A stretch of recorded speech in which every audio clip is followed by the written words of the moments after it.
Hello दोस्तों, मेरा नाम हिमांशु गौतम है और स्वागत है आपका आपके अपने इस यूट्यूब चैनल पर। दोस्तों, सीजीएल 2023 की तैयारी मुझे उम्मीद है काफी अच्छे से चल रही होगी आपकी। जिस तरीके से 22 के प्रेफरेंस फॉर्म आ रहे हैं, 300 प्लस वाले, 330 वाले लोग बहुत एक्साइटेड है, 270-80 वाले कंफ्यूज हैं। ठीक है, तो वैसे आपकी भी एक दिन सिचुएशन आएगी ऐसी, आज के 5, 6, 7, 8 महीने बाद कभी भी आए, जब आपको पोस्ट प्रेफरेंस बढ़ना होगा। अगर आप आज अच्छे से तैयारी करते हैं, तो पूरी तैयारी से करते हैं, हर चीज अच्छे से कवर करते हैं, बहुत मेहनत करते हैं, तो आपके नंबर ही इतने होंगे कि आपको कंफ्यूज नहीं होना पड़ेगा।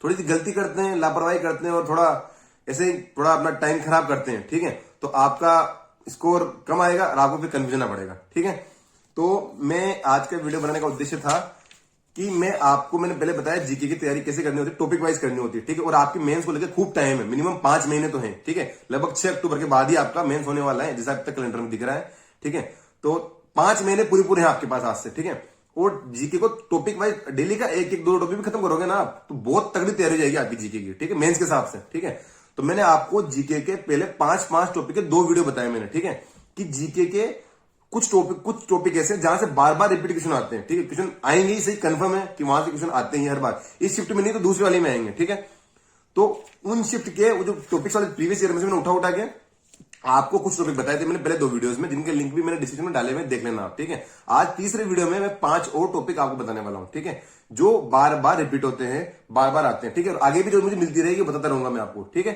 तो जो आज का पहला टॉपिक है और ओवरऑल 11वां टॉपिक है, वो है स्पोर्ट्स की टर्म जो होती है, कैसे फ्री हिट, इनमें से किस खेल में काम में लिया जाता है। फ्री हिट आप सबको पता है क्रिकेट में काम में लिया जाता है, फ्री हिट क्रिकेट के लिए बना हुआ है। ठीक है, पर बहुत सारे हॉकी में, कुश्ती में, मुक्केबाजी में, या फिर जो तीरंदाजी में, ठीक है, बहुत सारी टर्म्स ऐसी होती है जिनका हमें आइडिया नहीं है, बिल्कुल भी आइडिया नहीं है यार कि ये टर्म किसकी है किसकी नहीं है। ठीक है, तो आपको मतलब एक अच्छा वीडियो मुझे अच्छे से याद है कि एक बहुत अच्छा चैनल है, नाभी नाम माइंड से आउट हो रहा है, उसका लिंक मैं टेलीग्राम में शेयर कर दूंगा। टेलीग्राम का लिंक मैंने डाला हुआ है, जाकर ज्वाइन कर लेना। मैं वहां पे ऐसी वीडियो का लिंक शेयर करता रहता हूं। ठीक है, तो उस चैनल ने काफी अच्छा वीडियो इन टर्म्स का डाला हुआ है, तो वहां से आप देखना, लगभग चीजें वहां कवर हो जाएगी आपकी। ठीक है, बार बार क्वेश्चन आता है, मुझ पर विश्वास नहीं हो तो प्रीवियस उठा के देख लेना। मैं तो कह रहा हूं फर्स्ट डे फर्स्ट शिफ्ट में मिल जाएगा आपको क्वेश्चन।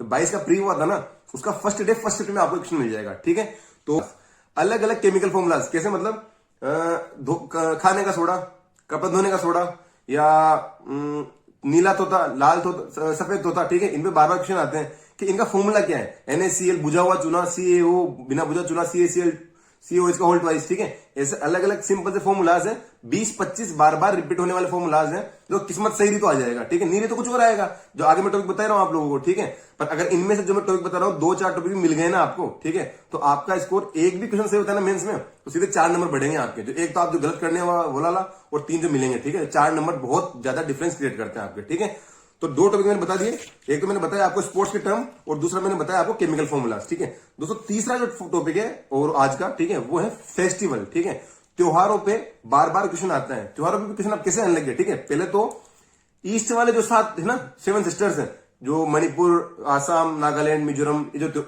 स्टेट है, यहाँ के जो त्योहार है वो तो आते ही है। ठीक है, या फिर हर स्टेट के बड़े त्योहार, जो बिहार में छठ पूजा होती है, बंगाल में दुर्गा पूजा होती है, ये तो आपको चलो पता होना चाहिए। ठीक है, पर ये मनाते किस दिन है ये चीज पता होना चाहिए। अब वो बात नहीं रही कि यार ये त्योहार कहाँ का है या फिर फलाना त्योहार कहाँ का है। ठीक है, ये क्वेश्चन आया हुआ है कि दुर्गा पूजा कौन से महीने को मनाते हैं। ठीक है, ये हिंदी महीनों से या इंग्लिश महीनों से कैसे भी हो, चैत्र वैशाख जैसे आषाढ़, कौन से महीने से दुर्गा पूजा मनाते हैं। या जैसे आया हुआ क्वेश्चन है कि रक्षाबंधन, आप सबको पता है कि रक्षाबंधन राखी भाई बहन का त्योहार है। ठीक है, पूर्णिमा को मनाया जाता है, पर कौन से महीने की पूर्णिमा, कि कितनों को पता है आप में से कि रक्षाबंधन इनमें से कौन से महीने की पूर्णिमा को मनाया जाता है। ठीक है, आया हुआ क्वेश्चन है।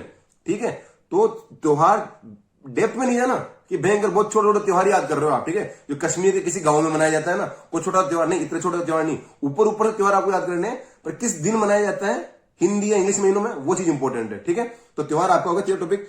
चौथा जो रोस्ट टॉपिक है आपका, वो है वंश और उनके संस्थापक। आया हुआ क्वेश्चन है, और इसकी वजह से मेरी जॉब भी लगी है। ठीक है, जॉब ऐसे लगी है कि मैंने जब CGL 18 का प्री दिया था ना, तो सुबह की शिफ्ट में आया हुआ था कि इनमें से लोधी वंश की स्थापना किसने की थी। ठीक है, और मैंने फटाफट मॉर्निंग वाला एनालिसिस देखा, मैंने रेमो सर का उस टाइम एनालिसिस आता था बराबर से, तो उनका मैंने एनालिसिस देखा कि ये क्वेश्चन पूछा हुआ है, तो मैंने अगली शिफ्ट के लिए फटाफट से सारे वंश संस्थापक देख लिए, और मेरे में गुलाम वंश का आ गया। ठीक है, तो मेरा 2 नंबर 2.5 नंबर बढ़ गया मेरे। ठीक, तो वंश और उनके संस्थापक बहुत इंपॉर्टेंट क्वेश्चन है, मैं सीधे 18, 19, 20, 21, 22 सब में देख रहा हूं। ठीक है, तो इसको भी कर लेना।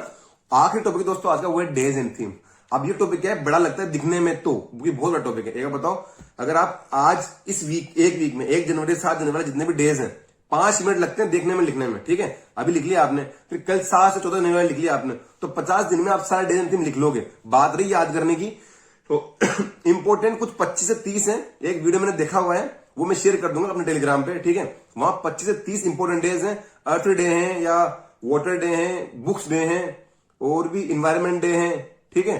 तो इंपॉर्टेंट जो डेज हैं वो वहां पे है, वो मैं अपने टेलीग्राम चैनल पे शेयर कर दूंगा। वहां देखना लिखना, डेज के साथ थीम इंपॉर्टेंट है वो आती है। तो ये आज के 5 टॉपिक हो गए, ठीक है। ओवरऑल जो 15 टॉपिक है मैं बता दूं आप लोगों को एक बार। मैंने पहला टॉपिक था संविधान के भाग, ठीक है, जो 22 भाग है वो वाले। दूसरा था 2011 की जनगणना, हाईली इंपॉर्टेंट है। तीसरा था बजट, बहुत ज्यादा इंपॉर्टेंट है, क्वेश्चन आएगा, बेड पर स्टार लगा लो जितने लगा सकते हो, ठीक है। चौथा टॉपिक था इंडेक्स, जो इस वाले इंडेक्स में इंडिया की क्या रैंक है, या इंडिया के किसी इंडेक्स में कौन सा स्टेट टॉप पर है, ठीक है। 5 वाला दोस्तों यूनेस्को की धरोहर, बार बार रिपीट होती है, ठीक। अगला दोस्तों टॉपिक है स्पोर्ट्स अवार्ड, ठीक है। स्पोर्ट्स अवार्ड बार बार आते हैं। 7वां मैंने बताया था विटामिन, उनके नाम, उनकी कमी से होने वाला रोग। 8वां टॉपिक था कि जो सेंट्रल गवर्नमेंट अलग अलग पोर्टल्स बनाती है, ठीक है, कि ई श्रमिक बना दिया या ई कुछ बना दिया, तो वो बहुत इंपॉर्टेंट है, उनकी फुल फॉर्म बहुत इंपॉर्टेंट है, ठीक है। 9वां था कि फिजिक्स में जो जितनी भी राशियां होती है, भौतिक राशियां, उनके पैरामीटर, जैसे फोर्स की यूनिट क्या होती है, न्यूटन होती है, ठीक है, वो चीज इंपॉर्टेंट है। 10वां मैंने बताया था अपॉइंटमेंट। फिर 11वां मैंने आज बताया कि स्पोर्ट्स की टर्म बहुत इंपॉर्टेंट है। 12वां मैंने बताया कि केमिकल फॉर्मूलाज इंपॉर्टेंट है। 13वां मैंने बताया फेस्टिवल के ऊपर। 14वां बताया डेज एंड थीम। और 15वां बताया मैंने वंश और उनके संस्थापक, ठीक है। तो ये सारे टॉपिक हैं, बहुत ज्यादा इंपॉर्टेंट है। 15 के 15 टॉपिक लिख लेना। इनमें से लगभग मैं बहुत सारे तो लिंक चीजें शेयर कर चुका है मैं टेलीग्राम पे, बची हुई भी मैं शेयर कर दूंगा, ठीक है। ऐसे ही कुछ 50 तक मैं टॉपिक बताऊंगा आप लोगों को चुन चुन के, और उम्मीद है उनमें से बहुत सारा बैठेगा आप लोगों को। तो कंटेंट पसंद आ रहा हो तो लाइक कर लेना, सब्सक्राइब करना, दोस्तों को शेयर कर लेना। Thank you so much.